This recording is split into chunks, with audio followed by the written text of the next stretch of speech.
அனைவருக்கும் வணக்கம். என் பேரு பத்மநாபன். அனைத்து நாயுடு நாயக்கர் பேரவையினுடைய தமிழ்நாடு மாநில தலைவர் நானு.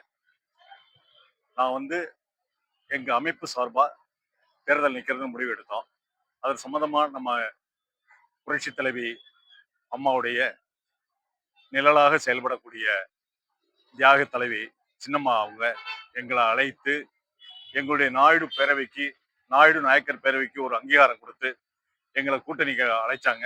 அதன்படி அவங்க கூட போய் நாங்க பேச்சுவார்த்தை நடத்தினோம். அதன் அடிப்படையில போடி சட்டமன்ற தொகுதியும் ஆண்டிப்பட்டி சட்டமன்ற தொகுதியும் எங்க இயக்கத்துக்கு ஒதுக்கீடு செஞ்சாங்க. அதுல போடி தொகுதியில தலைவர் என்ற முறையில நானும், ஆண்டிப்பட்டி தொகுதியில பொதுச் செயலாளர் முறையில தம்பி செல்லப்பாண்டியனும் தேர்தலில் நிக்கிறோம்.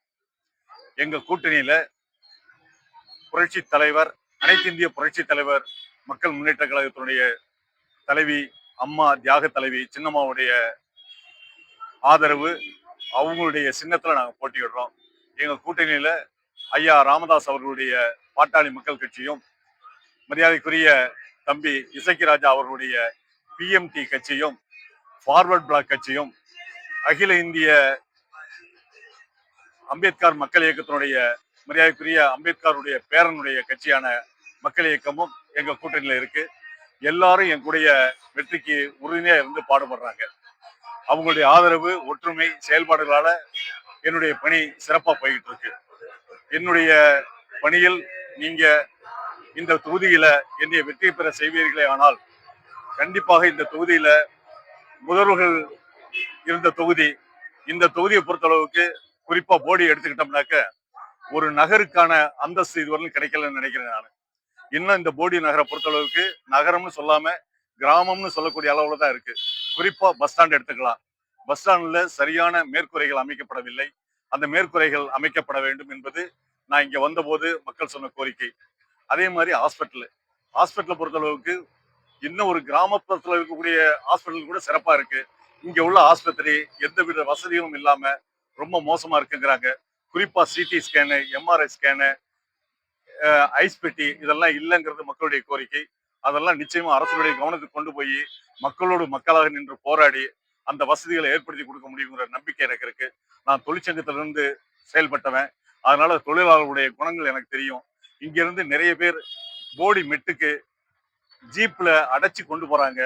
அவங்க எல்லாம் கிட்டத்தட்ட டெய்லி 500ல இருந்து 1000 பேர் இங்க இருந்து போயிட்டு வர்றாங்க. அவங்களெல்லாம் ஏதோ இதுல அடைச்சு கொண்டு போறது மிக்க வேதனை பெரிய விஷயம். அவங்களுக்கு எல்லாம் சிறப்பான வசதி, பேருந்து வசதி ஏற்படுத்தி கொடுக்கணும். அவங்களுக்கு தகுந்த காப்பீடு வசதிகள் செய்து கொடுக்கணும். நிறைய இது இல்லாம வண்டிகள்ல போக்குவரத்துக்கு ஏற்பாடு பண்ணி கொடுக்கணும். அதே மாதிரி குரங்கணியில எடுத்துக்கிட்டீங்கன்னாக்க பஸ் போக்குவரத்தே இல்லைங்கிறாங்க. இங்க எல்லாருமே நம்ம இன்னைக்கு காலம் டவர் யூஸ் பண்ணி மொபைல் யூஸ் பண்ற காலமாகி போச்சு. ஆனா குரங்கணியில போடிமெட்டு குறிப்பிட்ட பகுதிகளில் மொபைல் வசதி இல்லை, டவர் வசதி இல்லைங்கிறது மக்களுடைய கோரிக்கை. அந்த கோரிக்கையை நிறைவேற்றுறதுக்கு நிச்சயமா நான் பாடுபடுவேன். குரங்கணியில இருக்கக்கூடிய மக்களுக்கு இன்னும் அந்த பஸ் இல்லாதனால குழந்தைகள் படிப்பு வசதி இல்லை, மருத்துவ வசதி இல்லை, போக்குவரத்து வசதி இல்லை. குறிப்பா இன்னும் நிறைய கிராமங்களுக்கு சாலை வசதி இல்லை. இந்த வசதி எல்லாம் ஏற்படுத்தி கொடுக்க முடியுங்கிற நம்பிக்கை எனக்கு இருக்கு. இதெல்லாம் நான் செஞ்சு கொடுப்பேன். இது எல்லாத்தை விட இந்த ஊர் போடி ஒரு பெரிய நகரம், அப்படி இருக்கக்கூடிய மக்கள் தொகை இருக்கக்கூடிய தொகுதி.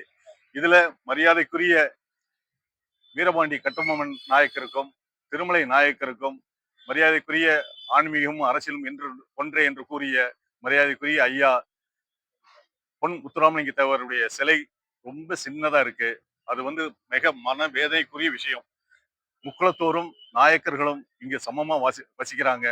இங்க இருக்கக்கூடிய ஒவ்வொரு சிலைகளை பார்த்துக்கிட்டீங்கன்னாலும், குறிப்பா பெரியவங்க தலைவர்களுடைய சிலைகள் எல்லாமே ரொம்ப சிறுசா இருக்கு. இந்த சிலைகள் எல்லாமே சீரமைச்சு, குறிப்பா வெங்கல சிலையா பசுமன் முத்துராமலிங்க தேவர் ஐயாவுக்கும், நம்முடைய மரியாதைக்குரிய வீரபாண்டிய கட்டபொம்மன் திருமலை நாயக்கருக்கும், அதே போல வஉ சிதம்பரனார் ஐயாவுக்கும் சிலைகளை மாற்றி ஐம்பொன் சிலைகளா வைக்க நான் முயற்சி எடுப்பேன். அதுக்கு பொதுமக்கள் ஆதரவு கொடுக்கணும்னு உங்கள்கிட்ட நான் பணிவோடு கேட்டுக்கிறேன். இதே மாதிரி எடுத்துக்கிட்டீங்கன்னா இன்னும் 2 பிரச்சனை எடுத்துக்கிட்டீங்கன்னாக்க, சமீபத்தில் நான் கிராமங்கள் பூராமே பயணம் செஞ்சுட்டேன். ஓரளவுக்கு கிராமங்கள் பூராமே எனக்கு நல்ல வரவேற்பு இருக்கு. தியாக தலைவி சின்னம்மா மேல எல்லாத்துக்குமே ஒரு அனுதாபம் இருக்கு. அந்த அனுதாபத்தின் மூலம் அம்மா வெற்றி அடைவாங்க. அந்த வெற்றிக்கு நீங்க கொடுப்பேன்னு நினைக்கிறேன். கோட்டூர் தர்மபுரிங்கிற ஒரு கிராமம், அந்த கிராமத்துக்கு சமீபத்தில் போயிருந்தேன். அங்க தேவர் திருமகனார் சிலை வைக்கிறதுக்கு அனுமதி கிடைக்கலங்கிறது அங்க உள்ள மக்களுடைய கோரிக்கை. எல்லா வசதிகளும் இருக்கு, எல்லா உரிமைகளும் இருக்கு. ஒரு செலை வைக்கிறதுக்கு இந்த அரசாங்கத்துல அனுமதி கிடைக்கலனாக்க இது என்ன ஜனநாயகம்ங்கிறத தயவு செஞ்சு எல்லாரும் யோசிக்கணும். நான் நிச்சயமா என்னை வெற்றி பெற செய்தால் முதல் முயற்சியாக அங்க ஐயா தேவர் திருமாவளவனுடைய சிலை வைக்கிறதுக்கு நிச்சயமா ஏற்பாடு செய்வேன். இதே போல நாடாண்ட நாயக்கர் வம்சங்கிறது எங்களுடைய வம்சம். அந்த வம்சத்தில் உள்ளவங்க இன்னைக்கு ஆடு மாடு மேய்க்கிறது கூட கஷ்டப்பட்டுட்டு இருக்காங்க. அதுக்கு அரசாங்கத்துல அனுமதி கேட்டு அனுமதி கிடைக்கலங்கிறாங்க. அந்த அனுமதி கிடைக்கிறதுக்கு நிச்சயமா நான் முயற்சி எடுத்து எல்லாரும் சமமா வாழ்றதுக்கு முயற்சி எடுப்பேன். அதுக்கு எல்லாரும் உங்களுடைய ஒத்துழைப்பும் ஆதரவும் தர வேண்டும் என்று பணிவோடு கேட்டுக்கொள்கிறேன். நன்றி, வணக்கம்.